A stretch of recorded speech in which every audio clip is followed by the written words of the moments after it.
Sean todos bienvenidos a la clase de Desarrollo Humano Integral. En esta ocasión vamos a ver la parábola del hijo pródigo.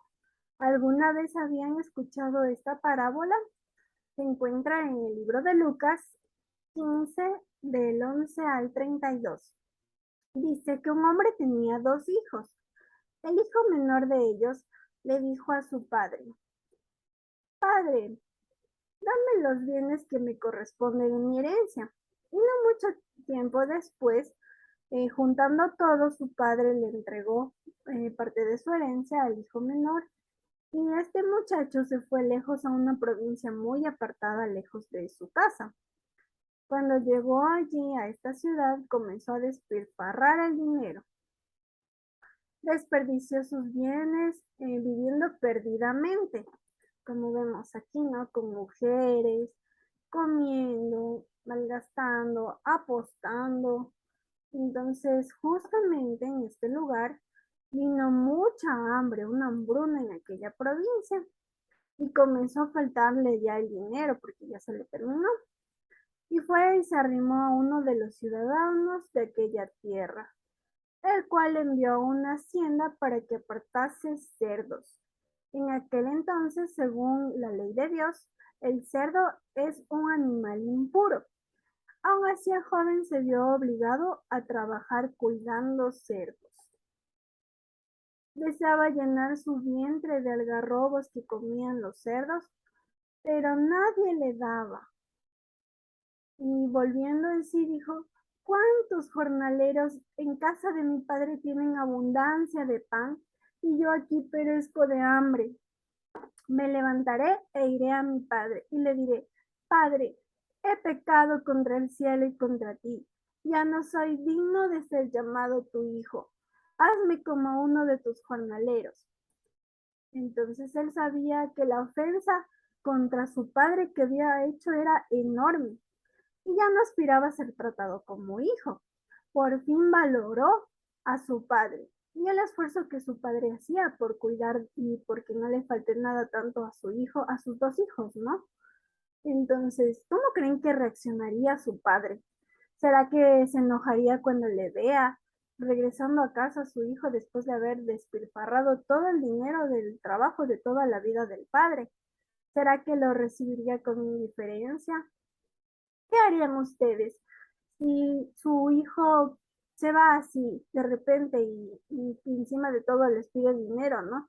Y se malgasta el dinero en mujeres y cosas así? ¿Cómo tratarían a su hijo? ¿Le recibirían o le rechazarían? En este caso nos dice que el padre vino de lejos, alcanzó a ver a su hijo y corrió y fue movido por la misericordia.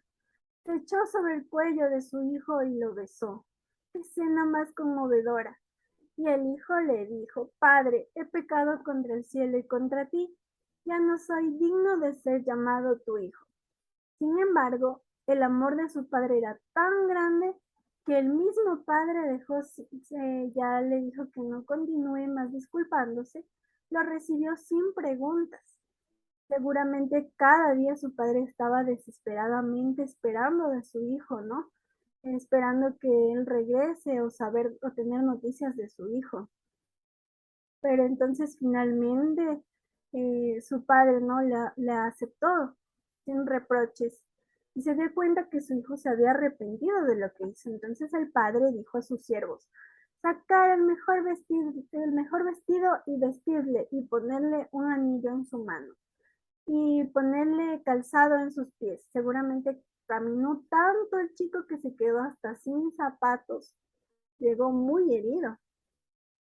Es posible que el padre también tal vez se haya enterado de la vida desenfrenada que ha llevado su hijo, pero aún así vemos cómo le recibe con tanto cariño cuando su hijo regresa. Entonces también mandó a traer un becerro gordo y dijo: matadlo y comamos y hagamos fiesta, porque este es mi hijo muerto que era y ha revivido. Se había perdido y es hallado. Y comenzaron a regocijarse. Cuando su hijo mayor estaba en el campo e iba llegando, escuchó cerca de la casa música y danzas.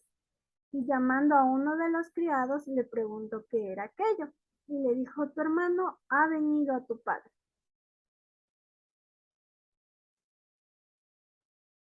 Entonces ahí vemos al hermano, ¿no? Preguntando qué había pasado. Entonces se enojó y quería entrar y entonces su padre salió. Le rogaba que entrase, pero él estaba muy resentido. Dijo al padre, he aquí tantos años que te sirvo y no habiéndote desobedecido jamás, y nunca me has dado ni un cabrito para gozarme con mis amigos. Pero cuando vino este tu hijo, ha consumido tus bienes con rameras, has hecho matar para él becerros gordos. Y él entonces le dijo, hijo, tú siempre estás conmigo y todas mis cosas son tuyas. Mas era necesario hacer fiesta y regocijarnos porque este tu hermano era muerto y ha revivido. Se había perdido y es hallado. Tal vez se sientan identificados como esta parábola cuando estaban pasando por la adolescencia, en nuestra edad en la que las hormonas están alborotadas al máximo, se dejaron llevar tal vez por la presión social, por las malas amistades, por alguna desilusión amorosa de la adolescencia que nos lleva a cometer muchos errores. Si en algún momento nos desviamos del camino, llegamos a cometer errores, Dios aquí podemos ver, ¿no? Cómo nos da total libertad, libre albedrío para que elijamos nuestras propias decisiones. El famoso libre albedrío, ¿no? Que alguna vez tal vez han escuchado esta palabra. Entonces, Dios no quiere que ninguno de sus hijos se pierda, no quiere que le abandonen, pero pese a eso, pese a que cada vez que hacemos algo malo le destrozamos su corazón, Él no nos abandona, nos recibe como el hijo pródigo, ¿no? Está presto con sus manos abiertas a recibirnos. Entonces vemos que el muchacho se gasta y pierde absolutamente todo. Llega a tener una vida vacía, miserable, se da cuenta que los supuestos amigos que tenía en ese momento en realidad no eran sus amigos, solo estuvieron en los momentos en que él tenía dinero, ¿no? Y querían ellos aprovecharse de él. Ahora tenía una vida sin aspiraciones, sin sueños, sin esperanza hacia un futuro. Nosotros podemos reconocer que cuando el ser humano entra en un mundo aparentemente perfecto, pero está sumergido en, por ejemplo, en el pecado, como los vicios, si así es su vida, o tener todo el dinero del mundo, acceso a las drogas, a muchas mujeres, a las mejores fiestas, pero está en realidad por dentro lleno de miedo, con un hambre espiritual, porque está lejos de Dios en ese mundo, ¿no? Entonces, al igual que el hijo pródigo, es decir, bueno, el dinero no es malo, ¿no? Lo malo es que en este caso se utilizó para hacer cosas malas. Se fue al otro extremo de los excesos, hacer cosas indebidas, ¿no? Y despilfarrar especialmente. Entonces muchas veces cuando nosotros no nos esforzamos, también tenemos el dinero así fácilmente, también fácilmente se va. Cuando decidimos ponernos en rebeldía con Dios, nos trae una catástrofe personal en nuestra vida. Y en este caso también, por ejemplo, a ese pueblo llegó la hambruna. Entonces a veces Dios permite que pasen esas cosas para que así reaccionemos y levantemos nuestra mirada a Él. Nos demos cuenta que nuestra dureza de corazón necesitamos pasar por momentos difíciles para acudir a Él, ¿no? Y Él nos recibe con misericordia. Entonces, el chico creía que la vida era fácil, que la vida era dinero, lujuria, fiestas, codicia, pero ahora se da cuenta que en realidad la mayor felicidad está junto a su padre, tener un trabajo honesto, con amor, bueno, igual, él no le faltaba nada porque igual iba, o sea, su padre tenía mucho dinero, porque hasta tenía empleados, pero tenía una vida vacía. Entonces debemos aprender a ser humildes. Aquí nos dice, ¿cuál es el concepto de humildad? El concepto bíblico de la humildad se refiere a tener un buen entendimiento sobre quién es Dios y quiénes somos nosotros. Entonces, conocer a Dios, saber que Él es, reconocer que Él es el creador, ¿no es cierto?, de todo. Entonces, el hijo se llenó de humildad cuando llegó a tal punto que reaccionó que no valía nada por su rebeldía. Nosotros también debemos regresar a nuestro padre para tener de nuevo su aprobación, así tal cual como el hijo pródigo, que dejó el orgullo y ahora sí se doblegó y tuvo una actitud humilde. Jesús enseñó a los discípulos a ser humildes, por ejemplo, cuando lavó los pies de sus amigos. Incluso desde el momento de su nacimiento, él fue humilde porque nació en un pesebre, de una forma muy pobre, ¿no? Cuando la acostaron en un pesebre. Entonces eso nos lleva a reconocer también las obras de Dios en nuestras vidas. El hecho de que Él tiene un propósito para nosotros. La humildad en nosotros debe impulsarnos siempre a vivir en obediencia a Dios y someternos a su voluntad. Aquí vemos que el salmista David escribió el Salmo 8 que dice, muy bien, cuando contemplo tus cielos, obra de tus dedos, la luna y las estrellas que aquí fijaste, me pregunto, ¿qué es el hombre para quien él pienses? ¿Qué es el ser humano para que lo tomes en cuenta? Entonces, la humildad no es muy importante. Somos una creación pequeñita cuando contemplamos todo el universo, ¿no? También, segundo, reconocer nuestros errores. Segundo, ¿no? Entonces el hijo pródigo reconoció sus errores dentro de sí mismo que había pecado, no solo contra su padre, sino contra el Dios de los cielos.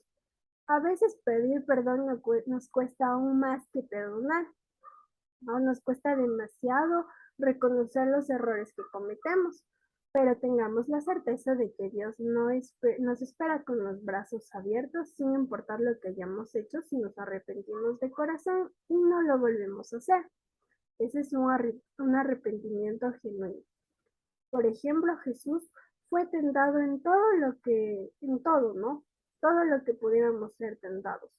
Jesús aún así escogió voluntariamente venir en forma de hombre, rebajarse, ser semejante a nosotros. Él se identificó con nuestras luchas, nuestras necesidades. Él, por ejemplo, también padeció hambre, tuvo muchos sueños, estuvo cansado porque él también trabajaba. Entonces, él reconoce también nuestras necesidades diarias y los anhelos que brotan de nuestro corazón. La tercera lección, permanecer en Dios. Él nos protege, nos cuida con cariño y nos da lo que necesitamos. Eso sería un grave error, alejarnos alejarnos de Él para buscar los placeres.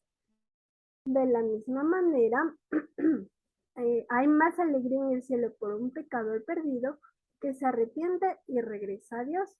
Sería un grave error, como nos decía, ¿no? Alejarnos de Él para buscar placeres en un país ajeno. Eso es lo que hizo su hijo mayor. Él prefirió quedarse en casa y se evitó un mal rato, ¿no es cierto? Entonces nosotros también, si no nos separamos de Dios, entonces vamos a evitarnos muchos inconvenientes.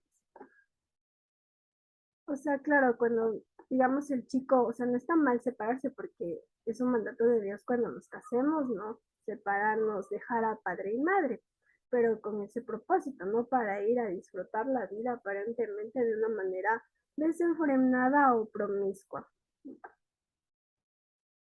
Entonces, qué bonito, ¿no? Porque también, eh, como saben, lo que pasó, que el padre de la historia siente que su hijo lo recibió, ¿no? Con los brazos abiertos, así también Jesús siente alegría por los pecadores que se arrepienten, ¿no? Entonces, debemos aprender también esta tercera lección, la diferencia, ¿no? Entre una actitud del padre que recibe a su hijo con cariño y que está dispuesto a perdonarlo, y la del hijo mayor, en cambio, él estuvo resentido inicialmente. él le recibió con frialdad, hasta con iras. Él no quería, no entendía por qué el padre le recibía hasta con fiesta, ¿no? Pero entonces debemos aprender como el padre, ¿no? Sin duda, perdonar y recibir a cualquiera que se arrepiente de verdad, que regrese a casa. Debemos alegrarnos porque, como dijo él, ¿no? El hermano, el hijo estaba muerto, pero ha vuelto a vivir, estaba perdido y ha sido encontrado. Aquí vemos, ¿no? Que nos dice, dichoso aquel a quien se le perdonan sus transgresiones, a quien se le borran sus pecados. Dichoso aquel a quien el Señor no toma en cuenta su maldad y en cuyo espíritu no hay engaño. Entonces, qué hermosa esta promesa de que si nos arrepentimos y vamos a Dios, Él nos perdona todos nuestros pecados y no vuelve a tomar más en cuenta, ¿no? Entonces, espero que la clase de hoy les haya gustado, que les sirva. Recuerden realizar la respectiva tarea y enviarla a tiempo. Muchas gracias por su atención y que les vaya muy bien. Que Dios les bendiga.